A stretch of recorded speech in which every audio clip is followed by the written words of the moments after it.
నువ్వు నా మాట వినడానికి ఇక్కడికి వచ్చావు అంటే నీకు నా మీద ఉన్న ప్రేమ నిన్ను ఇక్కడికి తీసుకొచ్చింది. నీ గురించి నాకు మాత్రమే తెలుసు. నువ్వు ఈ ప్రపంచం కోసం పుట్టలేదు అని. నువ్వు నావాడివి. నేను నా అనుకున్న వాళ్ళని సుఖాల్లో ముంచుతాననుకున్నావా? నిన్ను నోటికొచ్చిన మాటలనేవాళ్లు, నీపై నిందలు వేసేవాళ్లు వారి చెడు కర్మ వల్ల గుడ్డివాళ్లైపోయారు. నీ నిజమైన రూపం ఎలా వారికి కనిపిస్తుంది? నువ్వు బాధపడనవసరం లేదు. ఎందుకంటే నాకు తెలుసు నువ్వు ఎవరు అనేది.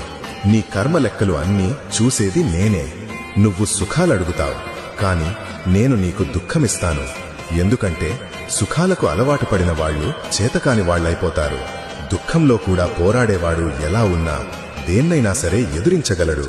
ఎలాంటి కష్టాన్నైనా సరే ఎదురించేలా నిన్ను మార్చాలి అనుకున్నాను నేను. నువ్వు నీ తెలివితో ఎలాంటి సమస్యనైనా సరే ఎదురించే శక్తి రావాలి. నీకు అపారమైన తెలివితేటలు ఉన్నాయి, కాని నువ్వు గుర్తించట్లేదు. ఇప్పటికైనా గుర్తించు. నువ్వనుకుంటావు కదా, ఎందుకు నాన్న నా సంతోషం లాగేసుకుంటున్నావు అని. జీవితం నవ్వులతో కాదు, భక్తితో జీవించాలి. కాబట్టి అప్పుడే ప్రశాంతత నీ దరికి వస్తుంది. నువ్వంటావు, ఎందుకు నాన్న నేను కోరుకున్న వాళ్ళు నాకు దూరమవుతున్నారు అని. నువ్వు కోరుకోవాల్సింది సమయం బట్టి మారిపోయే మనుషులని కాదు, నిన్ను అజేయుడిగా నిలపాలనుకున్న నన్ను. నువ్వు నా మీద ఆధారపడాలి అని. నిన్ను నీ కాళ్ల మీద నిలబడేలా చేసేది నేనే. కాబట్టి నాకు తెలుసు నీ మనసు ఏంటి అని. నువ్వు చెడ్డవాడివి కాదు. ఈ ప్రపంచం నిన్ను అర్థం చేసుకోలేకపోతోంది అంతే.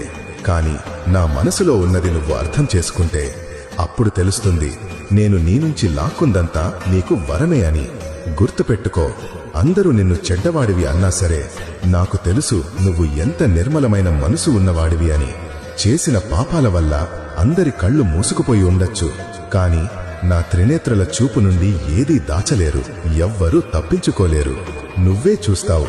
నీ చిరునవ్వు పోయినా సరే నువ్వు చింతించవు. నిన్ను ఎవరైనా వదిలి వెళ్ళినా వదిలేసిన వాళ్లే బాధపడతారు. నిన్ను మాటలు అన్నవాళ్లే అవమానాలు పడతారు. లక్షల మంది నిన్ను చిన్నచూపు చూసినా నా దృష్టిలో నువ్వు ఎప్పుడూ ఉన్నతమైన స్థానంలో ఉంటావు. అర్థమైందా నీకు? ధైర్యంగా ఉండు. నీ కష్టాన్ని నమ్మితే నన్ను నమ్మినట్టే. శివయ్య ఆశీర్వాదంతో కష్టమైనా సరే ఇష్టంతో ఈ వీడియో చేశాను.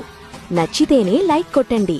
మీకు నా కష్టం కనిపిస్తే, సపోర్ట్ చెయ్యాలి అనిపిస్తే నా ఛానల్ సబ్స్క్రైబ్ చేసుకోండి. బలవంతంగా అయితే వద్దు. మీకు అర్థమైందా?